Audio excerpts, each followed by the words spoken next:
Hello, groomers. Hi, Susie. Hey, are we live today? We are live. Ho, ho, ho. Happy holidays. You look very festive, my friend. Oh, well, we try.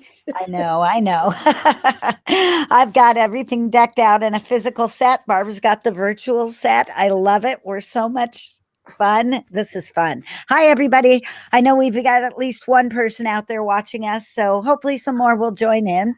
Needless to say, welcome to episode 191 and the celebration of our fourth anniversary of, Hee-haw! of the GroomPod. Recorded on December 9th, 2018 in Snohomish, Washington and Tucson, Arizona. This podcast is brought to you by listener support through Amazon and Patreon and through our kind sponsors, Best Shot, Show Season, Stasco, South Bark, and Evolution Shears. This week on the GroomPod, I am going to learn all about operant conditioning on the table because I know nothing about this. All I know is that it didn't work with me. And our definition du jour is occlusive agent. And we're going to do a little discussion on what we wished we learned in grooming school. So this episode is sponsored by Stasco Conditioning Sprays. Find it at Groomers Mall and Ryan's Pet Supplies. You can join us on Facebook at facebook.com/group/the GroomPods. Find all things GroomPod related, including the Amazon banner and Patreon button at our website, www.thegroompod.com. Subscribe to the show, share it with all your grooming buddies. All right, Barbara, how was your week? My week was, I had an excellent week. Made a little money, did a little writing, Googled around some interesting topics. Yes, it was good. Excellent. It's all good. Yep. And I'm managing to stay not stressed out. Well, that's a huge plus. Yeah. So just like magic, every finger on my right hand split this week.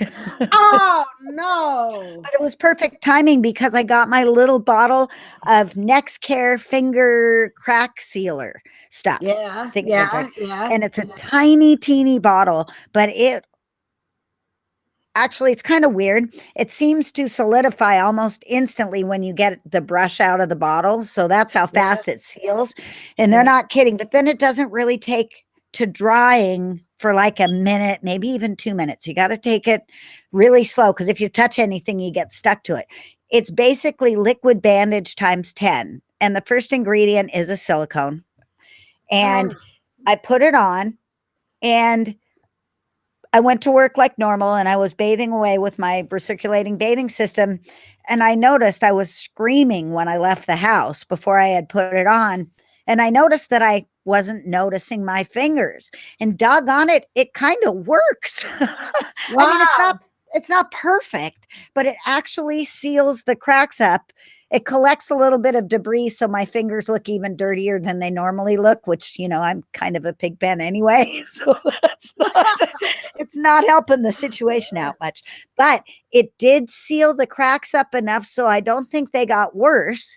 And then about halfway through the day, I noticed I was feeling them, so I reapplied it and went through the rest of the day without any problems. So it was $7.50 on Amazon. Go through the website, click on our Amazon banner, and give it a try if they've already cracked. Now, I know where my flaw was, and that is I've been doing nothing but eating salty snacks in my car, and I know that doesn't help because this is my salty snack hand. And even though it may not be the entire problem, it's proven to be part of the problem. Yeah. So I'm not willing to give up my potato chips or my newly discovered Chex Mix that I made myself with butter and Parmesan cheese. Oh my God, it's so good. And you cook it in the slow cooker, not in the oven. And then you put the cheese in later so the Parmesan cheese stays fresh and delicious. Oh God. Anyway, needless to say, I've been eating a lot of that and the goodies that people are giving me and all of that stuff. But I've got my gloves in the bottle. I'm doing that. So I don't think they're cracking any further. And then during the day when I'm working, instead of taping all my fingers up, because this is my scissoring hand and 2 of those fingers need to fit in the freaking holes. I'm doing this and I think I'll give it a positive review so far. It does come off. It's not completely waterproof. So positive review. One negative review. The tube of hand protectant that I got at the big box store, the big box hardware store. Right. That is not waterproof. It's not the same as gloves in a bottle. I've got myself a bottle of it. Not to mention it came in like a 12-ounce tube, but it was only 4 ounces in it, which it said it was 4 ounces, and way to use up your old tubes, but still. Well, there's a reason why those products end up at those places. Yeah, it's more like O'Keeffe's hand cream, which for me left my hands too sticky and didn't really protect much. So I'm still a proponent of gloves in the bottle. And now I'm going to throw this little Next Care crack filler in because, hey, why not? $7.50. Did I direct you to that Next Care crack filler? I thought I did. Yeah. Well, good for me. Yeah, totally. Yeah, I was impressed. Okay. Before I forget, we have a groomer that is listening in Australia who has a client that's moving to Hawaii, Kailua, Hawaii, or in that neighborhood. So if there's a groomer that's listening to the podcast that would be willing to help this lady by grooming her dogs when she arrives in town, go to our discussion group, facebook.com/group/the GroomPod, and contact this groomer. Scroll down and look for her feed and get you guys together because she's looking for some contact over here in the States. So there you go. So what's up with you? Well, a couple of things. I got a letter from Panagenics, the president of Panagenics. Not the attorneys from Panagenics? No. Good. Well, I don't know why you were worried. I wasn't too worried because I knew exactly what I said and what I hadn't said. I did get kind of reprimanded by one of our listeners about maybe disparaging a product instead of disparaging a product without communicating with the company. But this kind of worked. It kind of worked. We got their attention. Yes. So did you want to talk about this right now, or did you want me to hang on and talk about it in another segment? I want to talk about this now. You have totally piqued my interest, and I need to know. It's a need to know thing. Okay, so like my first clue was I did get some kind of an inquiry from someone that wanted to know my email address, and so anyway, here's the letter. I'm finding it. And the letter is from Scott Coleman, who is Panagenics Inc. president, right? And here it goes. The ownership of Panagenics would like to apologize to the general public for any verbiage regarding our products that have caused confusion. The descriptions for Panagenics products and the use of gelsemium were written by a former contractor of the site. Since our separation from said contractor, we have updated and corrected all of the verbiage for all of our products on the new Panagenics site. The new Panagenics site can still be found at www.panagenics.com. We want to make it clear, gelsemium is not now nor has ever been an ingredient in any of our Panagenics products. Panagenics has always manufactured at an FDA-approved lab, which does not use ingredients that are not approved by the FDA. Gelsemium is not an FDA-approved product. Gelsemium is a holistic product which can be used for anxiety. It is sold by a company named Boron, one of the many. It is not a Panagenics manufactured product. In addition, said contractor made several false claims stating that our product would, quote, genetically enhance, unquote, coat Panagenics, the corporation, has never claimed to change any genetic makeup to coat. Enclosed are the full list of ingredients that are in our Panagenics products. Lastly, enclosed is a copy of a lawsuit filed by Panagenics against the former contractor. Once again, we profusely apologize and accept blame regardless of where it should lie. Since our separation, Panagenics has hired a team of scientists for development of new products and ensuring the safety of your pet's consumption and use. Thank you very much for pointing out this misleading information and allowing us the opportunity to address this in a timely manner. If you have any questions or concerns, please feel free to contact me. Thank you, Scott F. Coleman, Panagenics, Inc., President. Well, that's pretty cool. So it's cool, but there are a few little loose ends, okay? One loose end is that they sent me screenshots of the ingredient panel of the shampoo and conditioner, but not the hydrating mist, which was the original product that I was seeking information about. That was the product that somebody asked me about. Right. So I need to get back to Mr. Coleman and ask for that third product. And then the other thing that's kind of wonky is this business about an FDA approved lab. That caught my attention too. Yeah, you know, the FDA does not approve labs. And it's also kind of interesting that they call their production facility a laboratory rather than a manufacturing plant.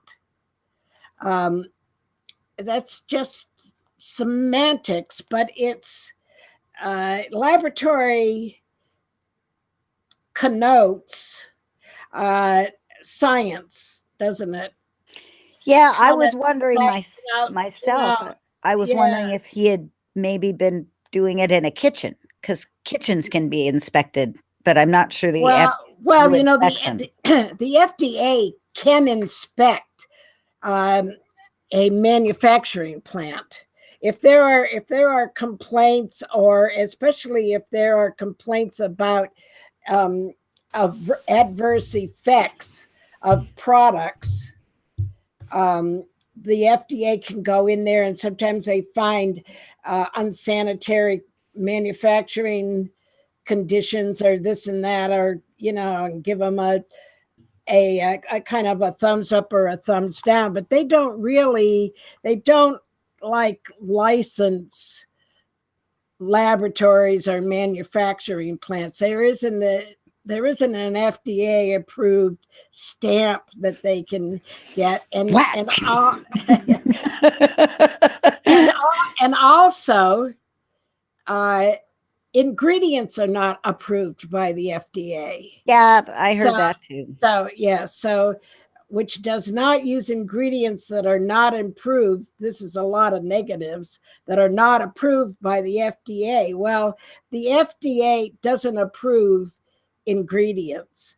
And, you know, the FDA really does very little in the realm of pet grooming products, which they call animal grooming aids.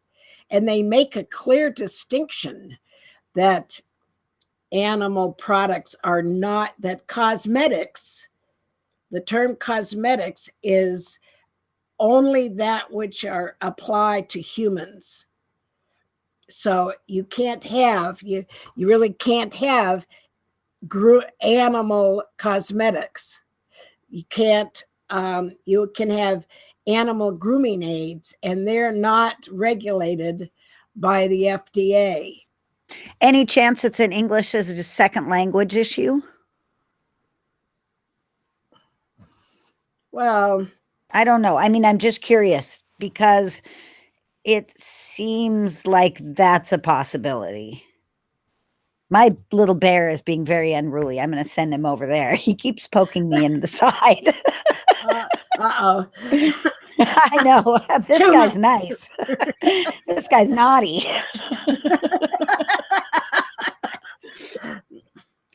Okay, well, no, I doubt that. Okay. I doubt that, but I am going to get back to them and ask them for the ingredients, the ingredient panel of the hydrating mist, and talk to them a little bit about this FDA approval stuff because, and the other thing is that I went back to Amazon to look at the hydrating mist and see if anything had been changed.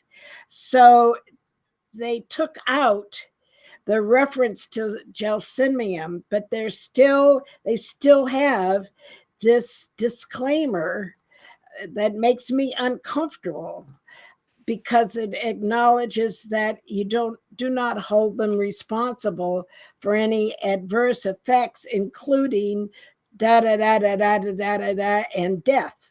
Maybe involved with the lawsuit. So, yeah, and the lawsuit names the contractor. The lawsuit makes it clear that they're talking about Warts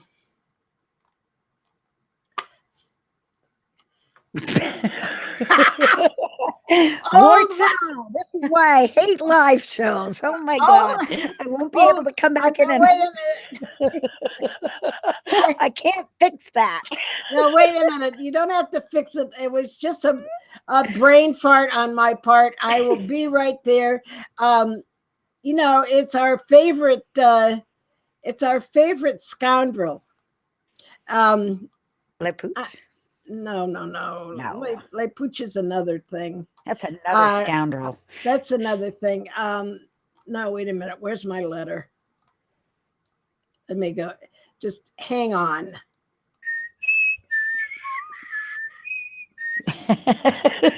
I guess I should go.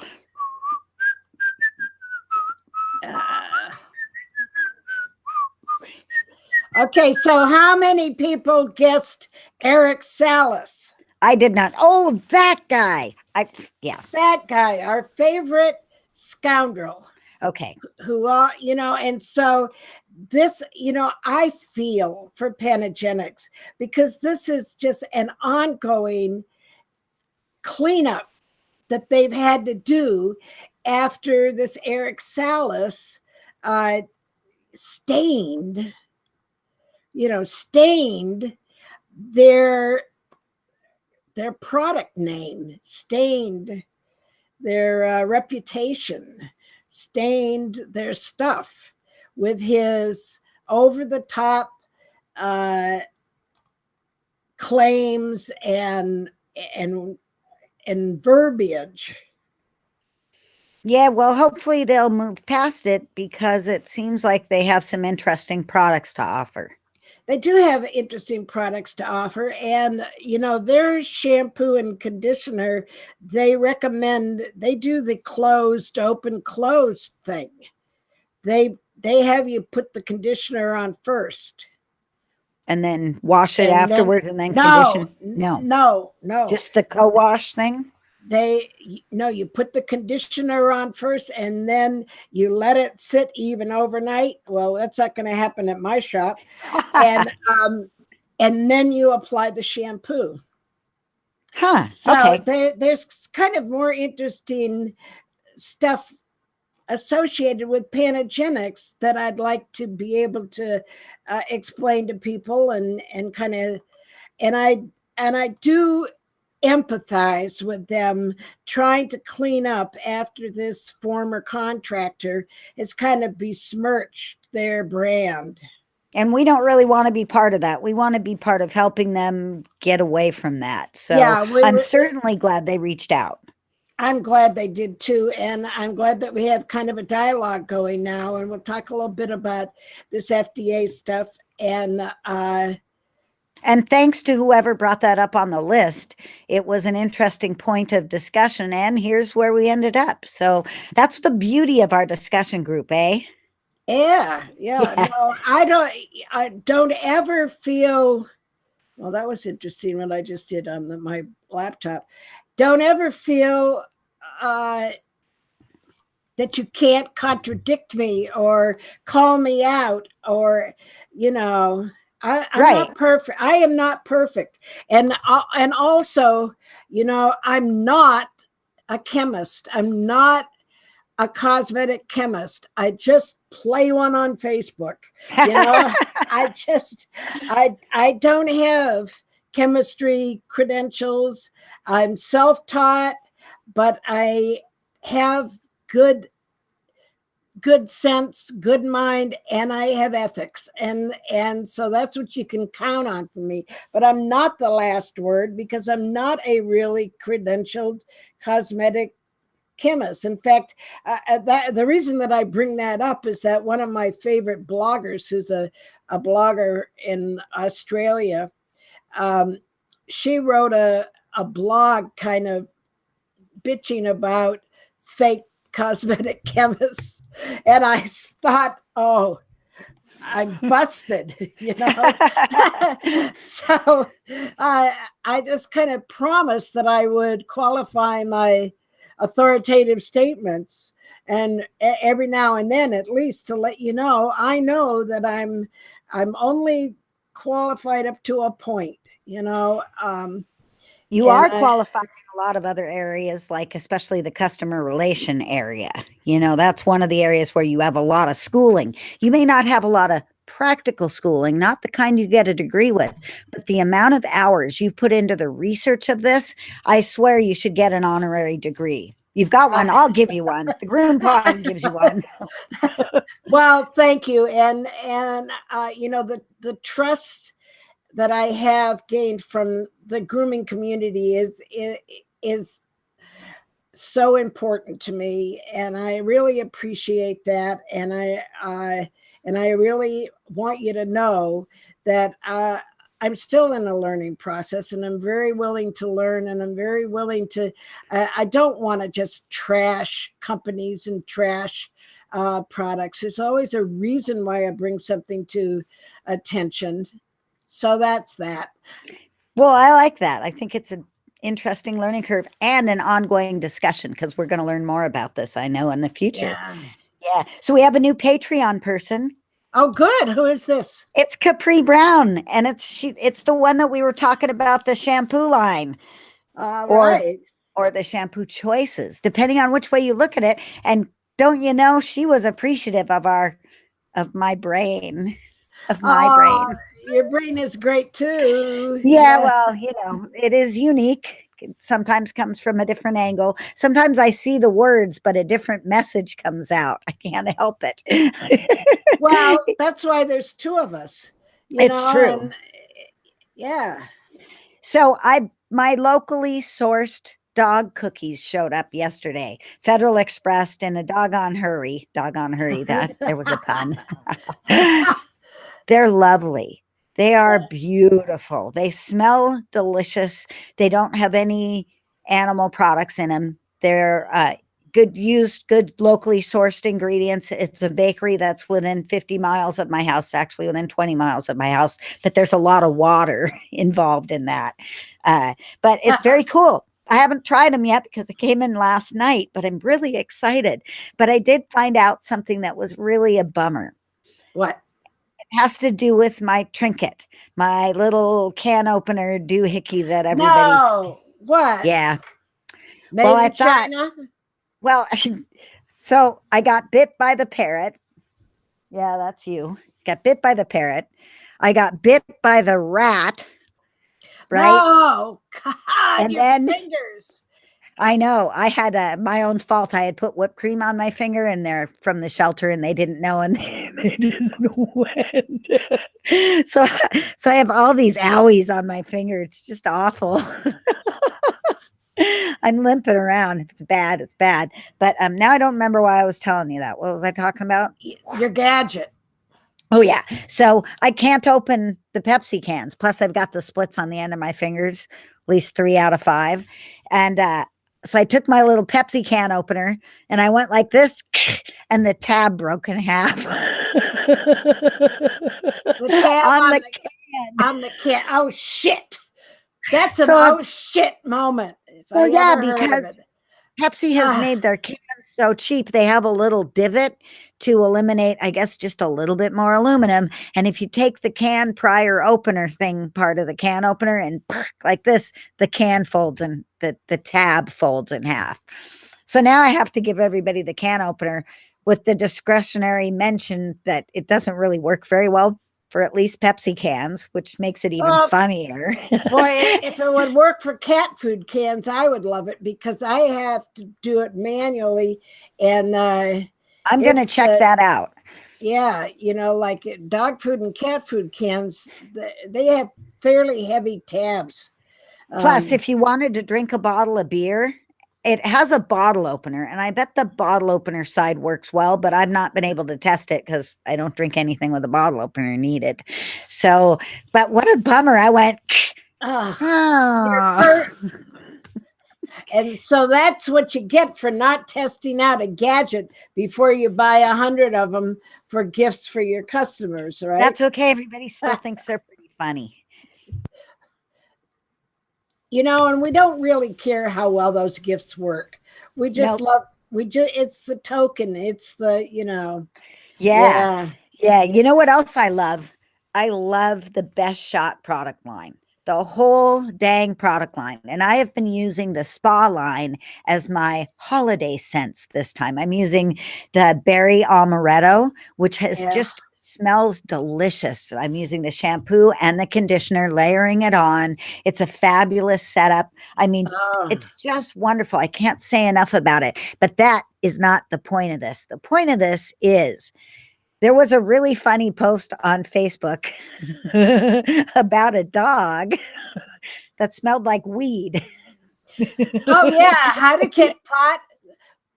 And it made me laugh. And I instantly thought of, well, first I thought of a 12-step group, how to get the weed smell out of the dog, send them to a 12-step group.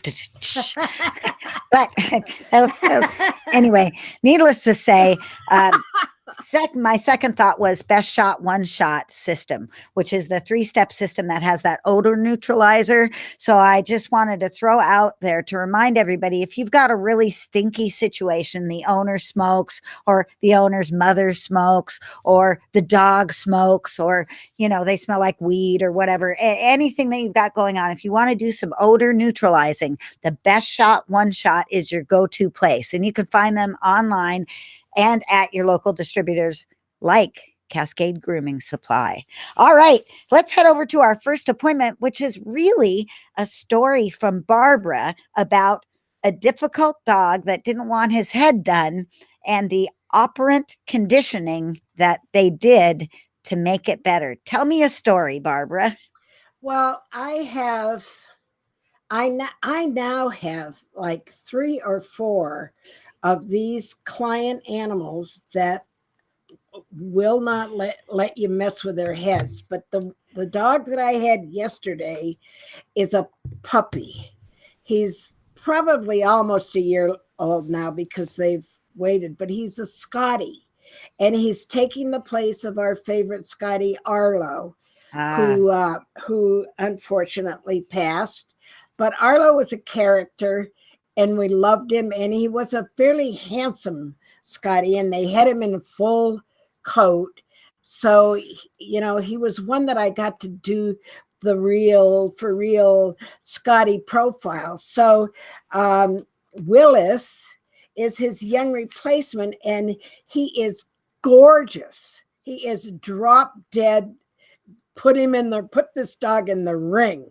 That's the kind of he's got a naturally arched neck he's just so handsome. And he won't let me do anything around his face and head. And this was maybe his 3rd time in. And since I last saw him, and maybe even since I last talked to you, I have been reading a little bit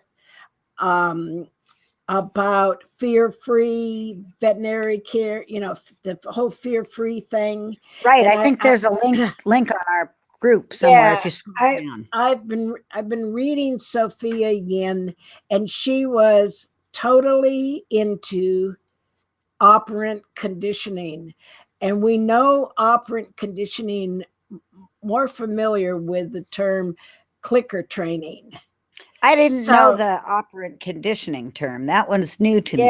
Yeah. So Susie, you need to get onto this operant conditioning for your rats.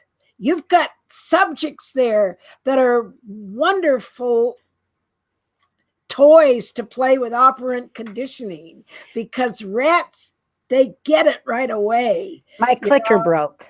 I need to go get a new clicker or find a new or a different noise.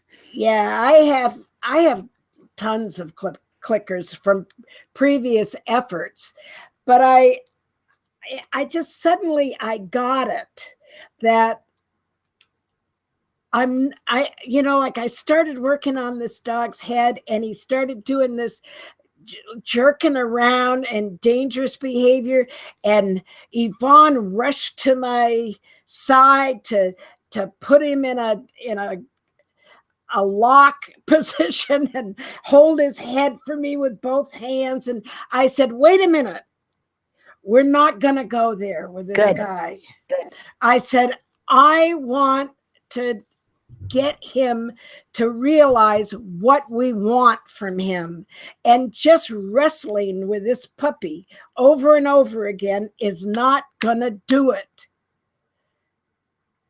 And Yvonne kind of went away sulking. I could see that. Because she highly values her grandmother's skills, her calming skills, and her holding skills and all of this. But Susie, I just didn't want to do it with this puppy. It's not the right thing to do. I said, it's not the right thing to do. Wrong. I said, so I chased everybody away.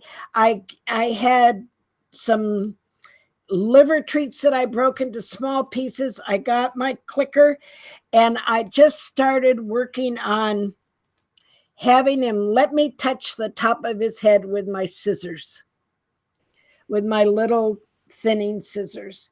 And he would let me touch, and I would click and treat him immediately. And within 5 minutes, we had associated the click with the treat. Okay, so that's the first thing. You got to charge, and I just worked on him like that I probably spent a half an hour on him, and I got more done on his head than I've ever been able to do.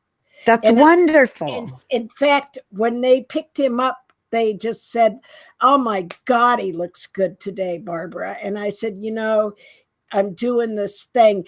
And so, Susie, you know what I'm going to do?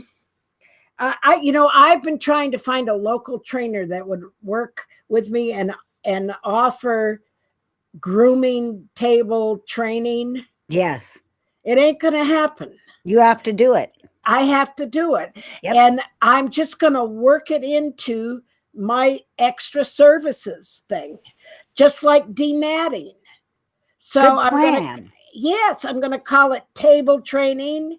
It's going to cost about $1 a minute, and I'm just going to take these problem children and do this work. And I have determined that it needs 2 people. You can do it by yourself, but it's really hard to groom and clicker train at the same time, because you need more hands.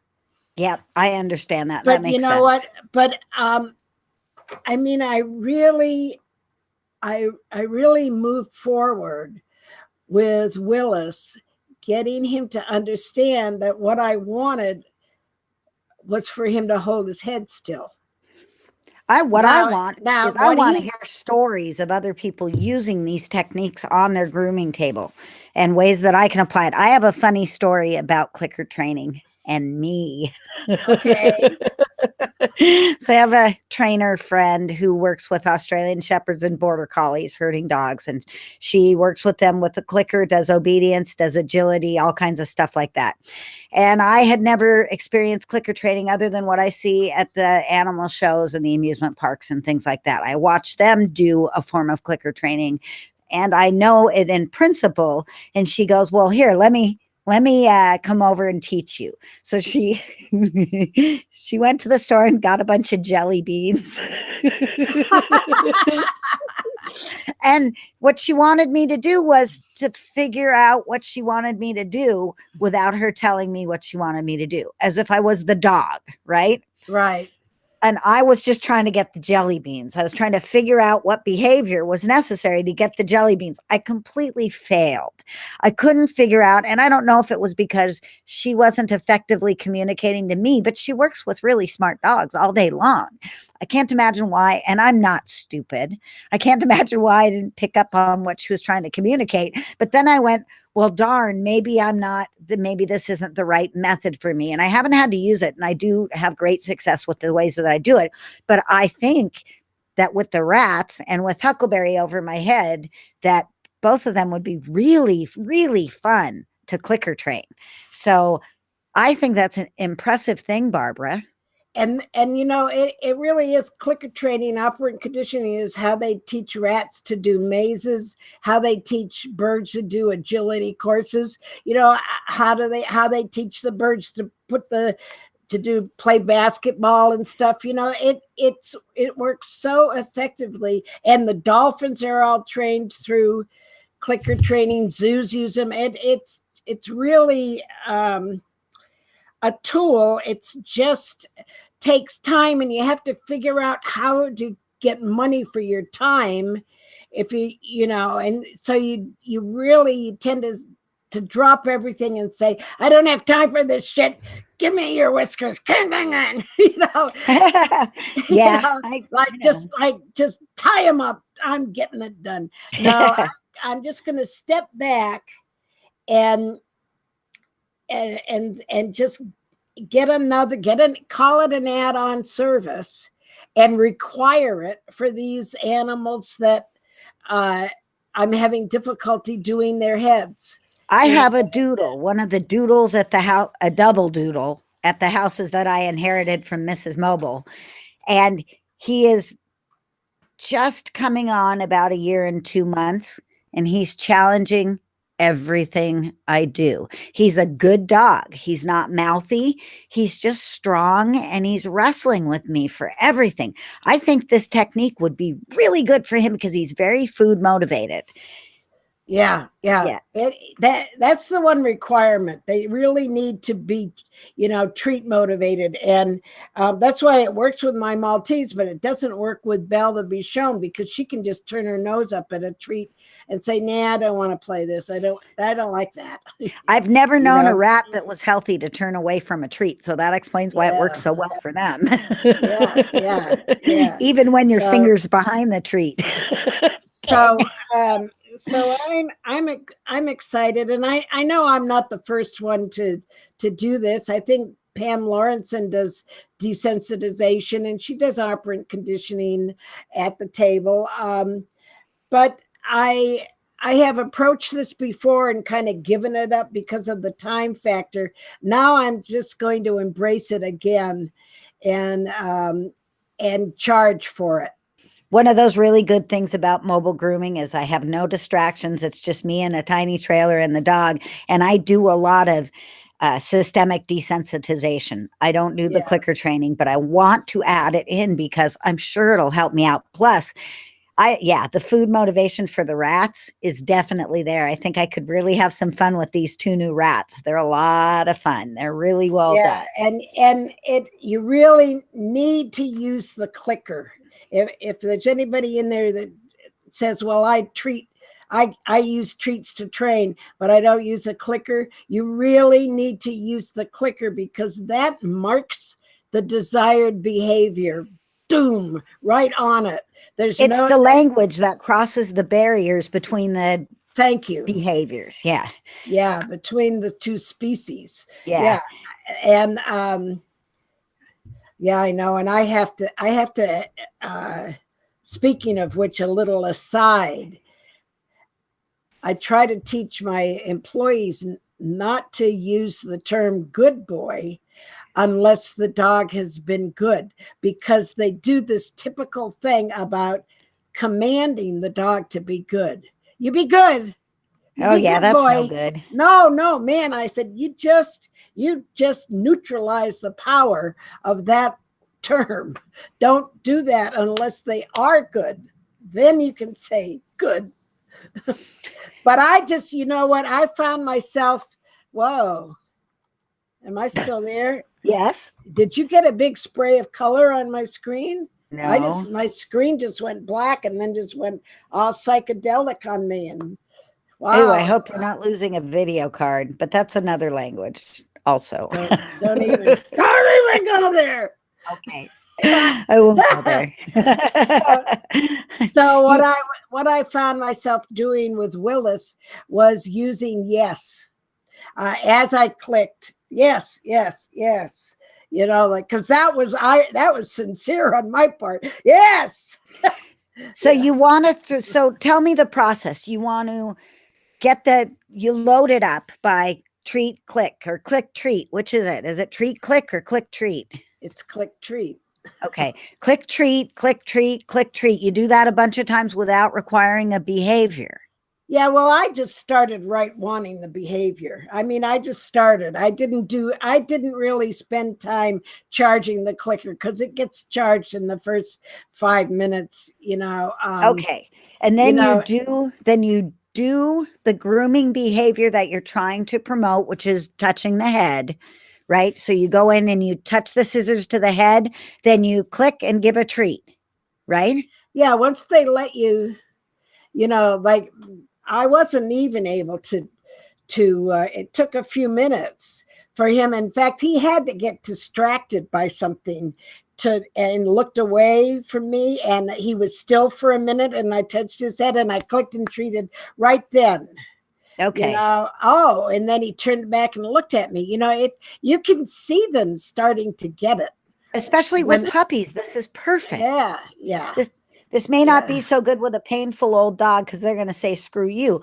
But a puppy, this is a fantastic way to make grooming a positive experience for the first few times, especially if you start it at the beginning instead of having the couple of wrestling matches before you do it. But I mean, even with anything under 2 years old is going to really respond to this, I would think, maybe even a little older. Yeah, you know, I send home homework and it doesn't work because the people aren't consistent. I mean, unless you're trained, unless you're focusing on doing the operant conditioning, just kind of being playful or gentle, or, you know, it doesn't do too much. I ask people to incorporate handling the face and head with their feet. Yeah, and the feet. But this goes a step further, and it just really helps the dog know, because they get on that table, they don't know what you want from them. Like me and the jelly beans. I had no idea what she was trying to tell me to do. I think she was trying to tell me to turn around in a circle. I think I finally eventually got it because she put her hands on me and physically turned me around, clicked and gave me a jelly bean. But at that point I was cranky and I really wanted the jelly bean. You know, it was just, I was getting frustrated. I was like a golden retriever without a brain. What? Where's my jelly bean? Yeah. So you see, that's a mistake on her part. Okay. She picked too hard a behavior. You know, like sometimes you got to step back. You know, you don't actually want to have to scissor. You want to just touch the darn head with the scissors, you know? All right. And then I was able to kind of extend the touching into 2 or 3 cuts with the scissors. And by the time that I finished working with Willis this last week, it was interesting because once he gets that there's a connection somehow with being still and the scissors, he will allow you, and you can extend the period of touching before you give the treat. You I know what I like it. mean? I like it. Yeah, yeah. Yeah. You know what else I like? I like the smell of the South Park blueberry facial because I'm kind of a smell girl, and I like their facial, and I like the pet wash, the foaming face wash, the foaming pet wash. That's what I like. The foaming pet Spit wash. it out. Spit Yeah, it I out. just, they do really do a good job with crafting their products. They are a great sponsor for us, and they are also a new subdivision of Show Season, another sponsor of us. So take some time, get to know the Blueberry Girls South Park line, and yeah, that's what I have to say about that. Yeah. South Park. So listen, since you mentioned show season, I I'll did. tell you that my show season product du jour Yeah. is Groomer's Mud for your hands. Really? Oh, Yeah, thanks for that. Groomer's Mud. Now this isn't Groomer's Mud is a made with what you could call a shitload of shea butter. Oh. It's high, way more than most human cosmetic lotions and stuff. It comes in a jar, it's thick, and it's just what the doctor ordered this time of year, to use. I keep mine at my bedside, and I use it every night before I go to bed so that my hands are soaking in all of that good shea butter all during the night. Try to keep your skin. The more you can keep your fingertips pliable, Susie, the less they're going to crack, because that cracking happens when the skin is dry and stiff, not when it's well moisturized and pliable. Yeah, I think I should get some of that stuff. If I'm looking for it, I bet I can find it at showseasongrooming.com, or I could phone 678-382-2. Whoops. Try that again. This live show. Or phone 678-382-0218. Or if you're already set up with them, you can email your order and get the wholesale price that way. But you can also find them at Groomers Mart and my favorite, Cascade Grooming Supply. Let's go back to school, Barbara. What do you say? Okay, I'm ready to learn. Okay. Ready to learn. Our veterinary vocabulary is a complicated one, but what the heck? I've been going light lately, so we'll go heavy duty this time. The word is corticosteroid. Do you know anything about corticosteroids? I recognize corticosteroids, and no, tell me about it. Okay, so they're hormones produced by the adrenal gland, which are really important to the function of everyday of your cells and your organs and all of that. They are divided into two different groups. The let me try that again. The glucocorticoids regulate protein, carbohydrate, and fat metabolism. That's important. We all know why. And the other one are the mineralocorticoids, which regulate electrolyte balances. And these are all produced in your endocrine system. So they have to do with things like Cushing's disease and Addison's disease are all related to these hormones that are produced basically by your adrenal gland and your adrenal system and all of that, thyroid system and those things. So that's that. Why we need to know that, I don't know. But but I'll tell you, in terms of human need to know, it's interesting to know that all of those functions that are related to the adrenal glands are one of the things that break down when you have chronic stress. Now that's when what happens when we put too much of a load on ourselves, like week before Christmas, for 5 weeks before Christmas, Yeah. or Saturday grooming every day of the week, or grooming 7 days, not just once, but over and over, chronic, repeated, a work situation where you're overworked, underpaid, and miserable, you will actually have adrenal breakdown, and all of those things that are related to this corticosteroid functions will start to fail. And they don't rebuild. From what I understand, you actually have to start replacing them with pills and stuff. And nobody wants to do that. Boo, Yeah. hiss. We don't like to do that. All right. Grooming glossary. We're going back to colors. Roan. Roan. Do you know what color roan is? Well, I had a roan horse once. All right. Roan is a term that I learned from my horse time. I have which one out in the was front yard. Kind of it was kind of speckly, silvered kind of thing. What's the official definition? The official definition is a fine mixture of colored hair with white hair. And if you think English cocker or Yeah. cattle dog or spaniel, those kind of mixed models. So you've got some lemon colored hairs and some white colored hairs. I have a silver roan horse. So she's black, but has white tipped hair.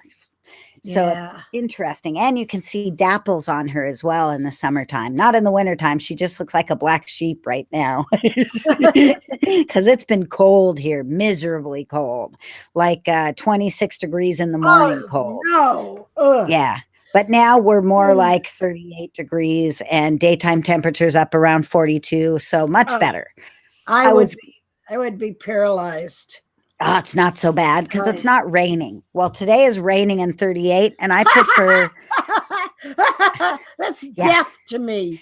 Yeah, I prefer 30 and under and clear and cold and dealing with water, frozen horse water and tanks and heaters and all that stuff than 37 degrees and raining. 37 degrees and raining is wet and miserable and cold.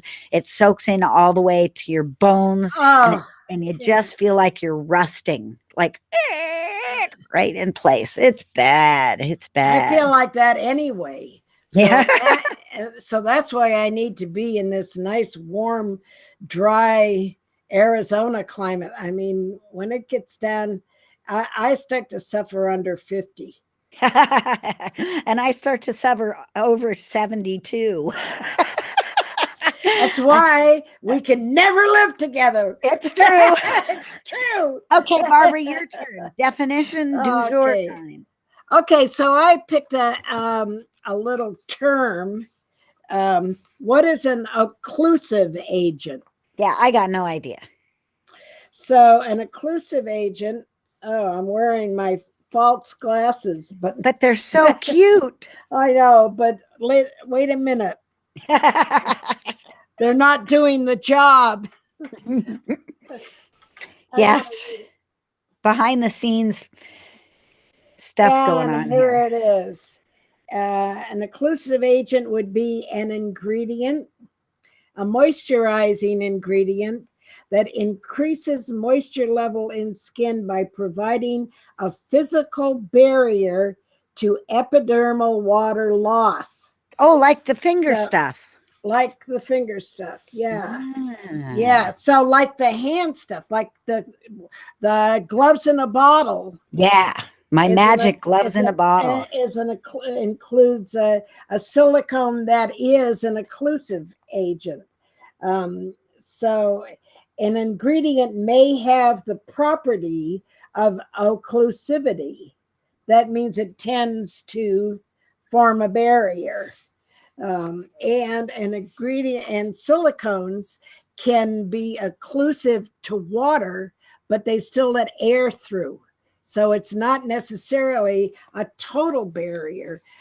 Very common in past use ingredient that is an occlusive agent is mineral oil.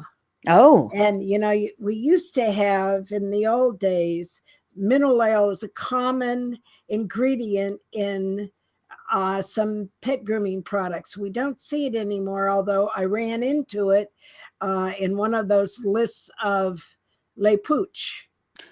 really? Because Yeah. I am sensitive to mineral oil. Ah, Yeah. mineral oil fell out of favor because it's a petroleum derived product and because it's a little greasy. It is a Right. little greasy. Baby Yeah, oil, if yeah, you don't know, is yeah. mineral oil. Baby oil is a very light mineral oil, and we used to use mineral oil as eye drops to protect the eyes when we were using dips. Right. I remember that. Yeah, yeah. Well, they use it to get the second motor out of the K9 too. You swab the whole interior of the canister with mineral oil and you get it into the gasket and you get it all around the edge of the motor and then you have to pry it out. It's really difficult, but mineral oil is part of the key to getting those motors out. Go figure. Go figure. Yeah. So yeah. So it's in the Lapooch shampoo. That's interesting. Yeah, well, it is interesting. I'm having an overview of the Le Pooch ingredients that were provided by Michelle Mitchell. What is his last name? He's Ravioli, I call him, but it's really Raviol. Okay. I call him Mr. Ravioli, but he doesn't have to know that. Michelle. Michelle Raviol. Raviol. Yeah. The Lapooch dude. So I think that he freaked out when he went on the shampoos in the grooming industry Facebook page to herald and his new fragrance, which is Forever Pooch. Because it did pop up everywhere else. He hit a lot of groups. Yeah, he went into a lot of groups to kind of herald his new fragrance and forthcoming line of products, and he accidentally stumbled into the Oops. the Facebook group that has a passion for knowing ingredients, and instead of getting all these accolades which he was expecting, oh goody, he got, hey, where's your ingredients? We've been waiting to hear from you. What is this with the D-limonene anyway? Everybody was all over him like flies at a picnic. It was unbelievable. I know, it was a feeding frenzy. And he went back to his office and said, quick, I need ingredients. And they gave him these old, I think these were like notes from 1986 or something, Right. and they threw these at him, and he threw them up on the Facebook, and they and just said, here, take this. And then he disappeared forever. Yeah, not likely to re-arise again in that list. Yeah, because we started immediately saying, well, this doesn't look like a real ingredient panel. This looks like maybe trade names. The idea, the visual of a cow going into the river where the piranhas are, and 2 minutes later, there's just basically some skeleton with meat hanging off. That's what happened to Michelle and that group. I shouldn't laugh. It was it was aggressive. It was, like I empathize because I know he had no clue about this group, or he would have said a little something, or he would have, I know that he had to just feed us some red meat. And well, to his credit, he is, I don't know if he's the one. I kind of get the feeling he's the one that creates the fragrances, that puts the blends together. If he is magical. I love their fragrances more than I love any other fragrances, human or pet. Les Pouches de Noël has got to be my favorite smell on earth that you put on yourself. I love Les Pouches de Noël. I mean, that you put on the dogs. Did I say yourself? Did that slip out? Oh my. Yeah. I love it. I love the smell of it. It's Prince William pears. I love their apple, the one that's called Pomme de Noel or Noel de Pomme or something, or it's Pooch de Pomme. That's it. Pooch de Pomme. It smells like apples. It smells like fall. It's delicious. I don't love every one of their fragrances, but you're right. They're completely differently blended. They are expensive. They're way over packaged. Way over packaged. Like you could put it in a clear spray bottle and I would be just as happy. I don't need the crystal bottle with the label and the bells and the fancy pants stuff. I could do without that, but I But can't do that's their without the smell. yeah, but that's their marketing image because they really have chosen to do the highest end marketing image, and it goes along with their high prices and marketing on the concept that if it's the most expensive, it must be the best, and that's their niche. That's where they are. Well, in terms of their ingredients, and I want to give Michelle ravioli. Oh, that's forever going to be in my head now. Poor guy. I hope I meet him someday at a trade show. I'm sure it's not the first time. I'm sure. I'm sure it's not the first time ravioli has been called ravioli, but at least it makes me remember his name. True. So I think in his behalf and his benefit to thank him for making the effort to feed the hungry ingredient fish Here. On this list and put something out there. And I know he wasn't prepared for what I did when I came in and then translated that into actual ingredients. And yeah, but there are clues amongst those the items that he listed that suggest that this is very old material, like because I ran into some discontinued trade products, by the trade name. They don't sell that form anymore, that kind of stuff. So I think this is kind of formulary notes from a long time ago. Right. And I'm not sure that it's really today's ingredients per se. Probably not exactly. It's probably evolved some since then. Yeah, but nonetheless, it does give us a better clue of what's in these products than we've ever had.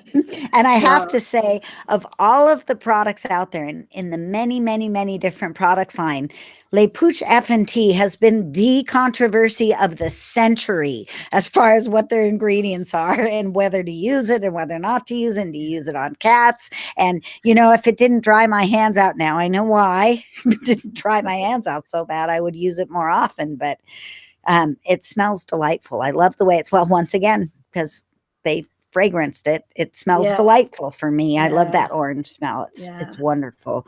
But that was fun. That whole thing was fun. And okay, well, we've got a few minutes left.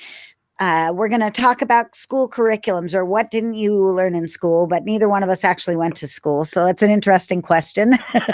And that's not how Dave asked it, but I wanted to interject here I am just totally digging my Evolution shears, new shears, the ones with the better edge. It makes all the difference in the world. And I'm going to have to get a pair of the curves of the better quality shear because I'm loving them now that I've figured out how to use them. And I don't regret not getting the better cut ones over the rough cuts first, because I needed to learn how to use them. Now that I've got them under my control, if you will, and I'm not bouncing around like a basketball player on a court, I am so loving those swivels, and I'm ready to graduate to a better pair. So I wanted to say thank you, Chris from Evolution, and Abby and Ron for being great sponsors. And really, thanks to every one of our sponsors for continuing to support this little podcast that is now 4 years old. And let me switch hats.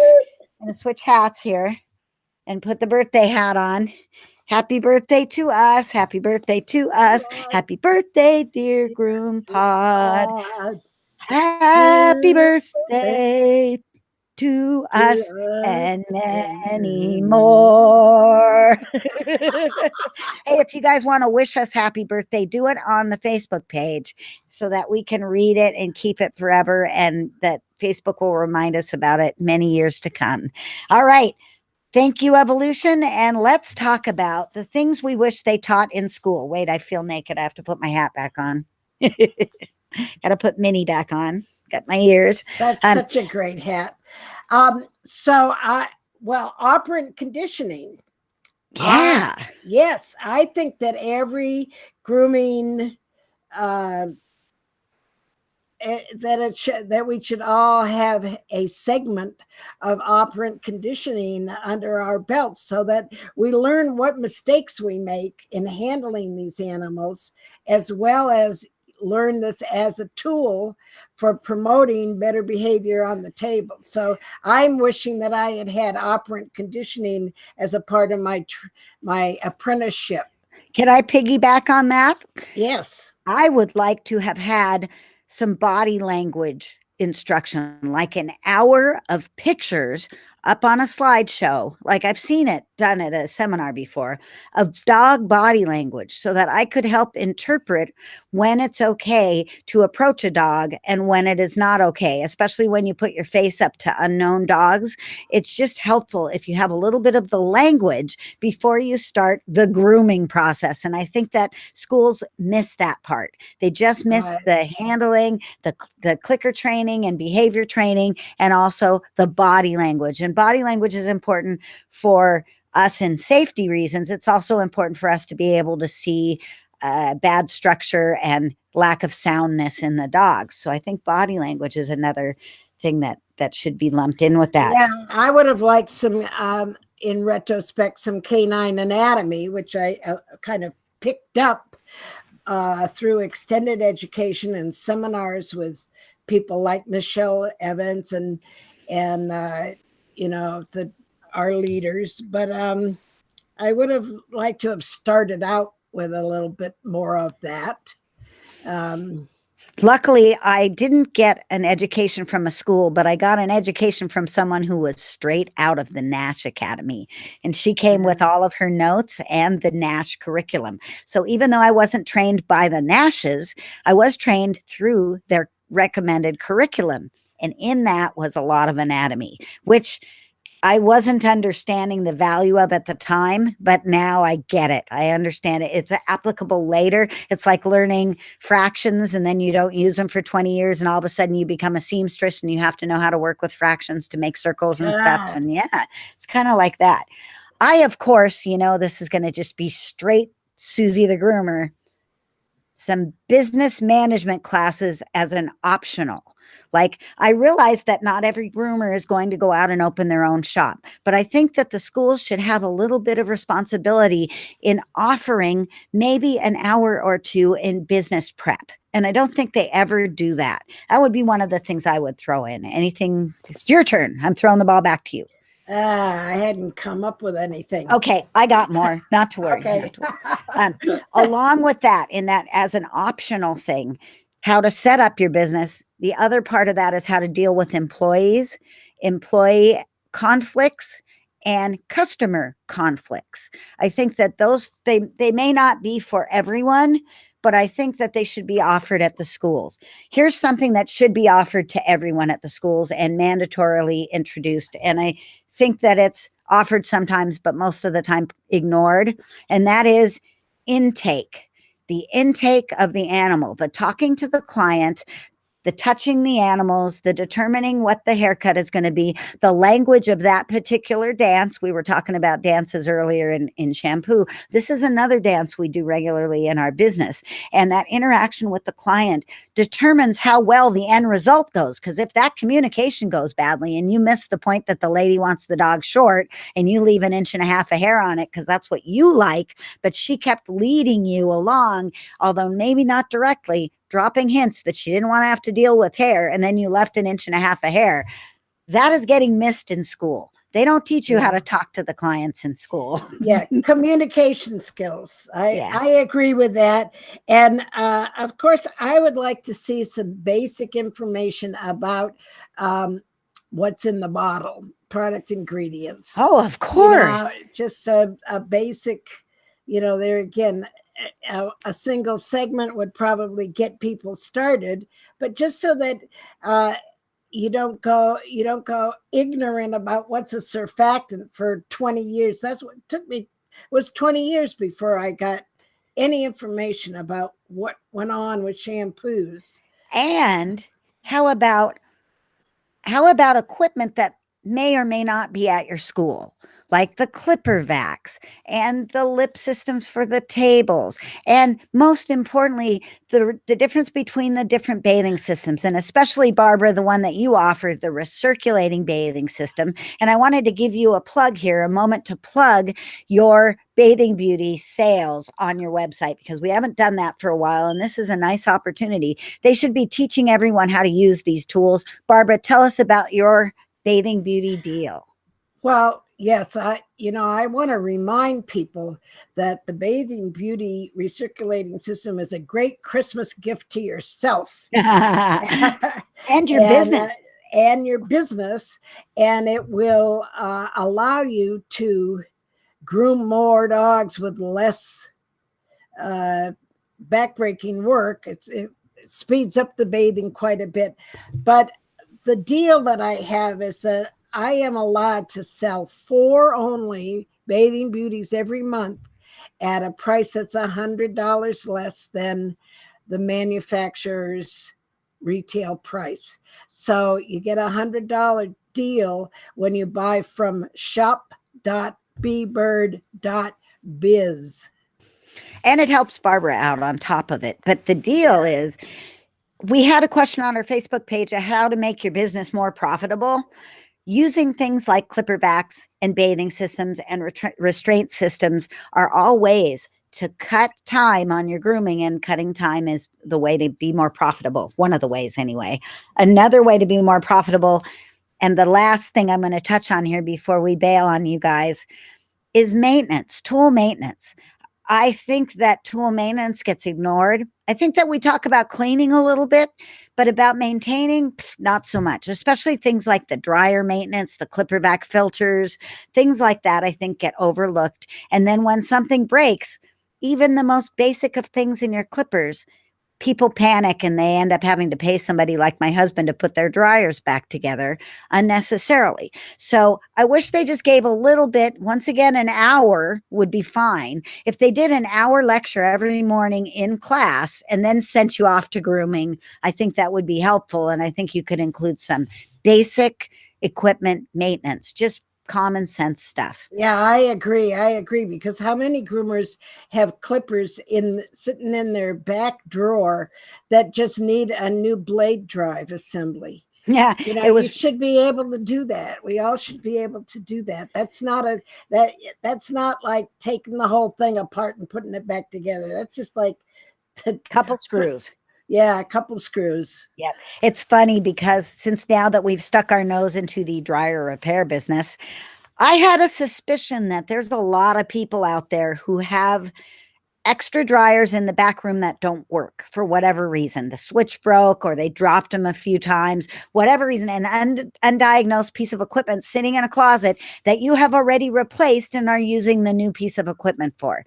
So many people. So I called the vet hospital I used to work for and had a little chat with him the other day. And I said, hey, by the way, Terry's fixing grooming equipment. And so if you have anything, he was in Utah at the time. He flew home. He was home now. And he called me. They had 4 double K 560s and a K9 2 all in their back room broken. Wow. I know. And I bet there's a bunch of people out there who have done the same thing, who've got extra clippers, extra dryers, extra stuff that is sitting in the back room because we never learned how to maintain it or fix it. And because now we don't have time. So we're too darn busy doing the thing we love, which is grooming dogs, which is what we're going to do the rest of the next 3 weeks as we zoom forward to the holidays. But Barbara, more importantly, happy anniversary to us, to our partnership, to this wonderful, wonderful thing we do here on the GroomPod. I still can't believe it. I have to pinch myself every Sunday morning as I rush to write the next show that we still get the opportunity to talk to all you guys. The 5 of you who are listening, thanks for being here with this morning and watching me bobblehead around, which I've tried so hard not to do. You can't imagine how hard it is for me to hold still. Oh, jeez. Barbara, would you like to tell our listeners anything? Oh, no, but I want to tell you that thanks for including me in this dream of yours, because it's just become a delightful part of my life. And I love Sunday morning. I love picking a topic and going on deep on it, and or even superficially just Googling around, finding information, sharing. It's just turned out to be a very workable way in which I can make a difference as I get old and creaky and cranky. And I love you for it. I love doing it with you. I can't believe it's been 4 years already. It just seems like maybe 2. And I agree. I have a New Year's resolution too. Oh, tell me about it. I have a couple of things. I sometimes I don't wait actually for December to be over before I start thinking about what I want to accomplish in the next year. The first thing that I'm going to do, and it's happening, is I'm going to reignite the Groom blog to be a place where I can put up some of these ingredient lists and information.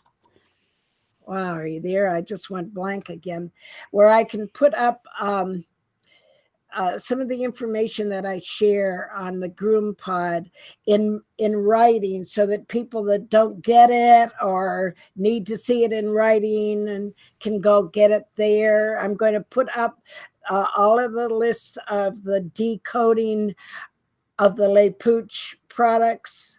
That's my first project. Might as well put it up there, right? So that people can go and see what we're talking about.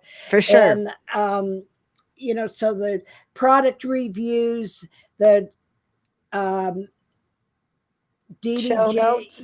Yeah, just a little, just to not complete notes for every show. Yeah. That's not. I can't even get even one note up on the website or the Patreon site because I'm so darn busy. I'm just too busy. Yeah, but now that I had all those dogs die off, I'm hoping it'll open up some time. No, I'm really going to make a commitment to do this. And then the other thing that I want to do is I'm going to separate out my groomer's glossary from my book. And I'm going to work to amend and revise the groomer's glossary, and then all single product and by itself, so that you can have groomers can have a reference about ingredients, definitions in my words that include how they're used, and just a little bit more groomer friendly.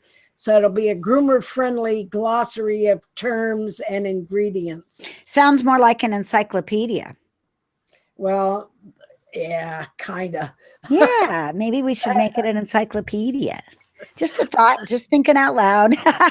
I guess that's it. I guess we should call this party quits. What do you think? I don't want to go. I don't want to go. You know what I'm doing today? I'm going to have lunch with Brandy. Oh, say hi to Brandy. I will, because she is looking at a Sprinter van, a Hanvey Sprinter. All right. Yeah, so we're going to go talk about that, a little grooming lunch, which, it doesn't get any better than that. I'm sorry you can't be with us. We're going to have Mexican food in your honor, though. How's that? Oh, okay. Thinking about you down next to the border. All right. Thanks, guys, for being with us. Thank you always for tuning in and subscribing and clicking through the Amazon banner, giving us the support and your love on Patreon, the donation button, all of that stuff. We appreciate it all. And we will meet you here next week on the GroomPod. Happy grooming, everybody. Bye-bye now. And take care of yourselves. We love you. We need you. Bye-bye.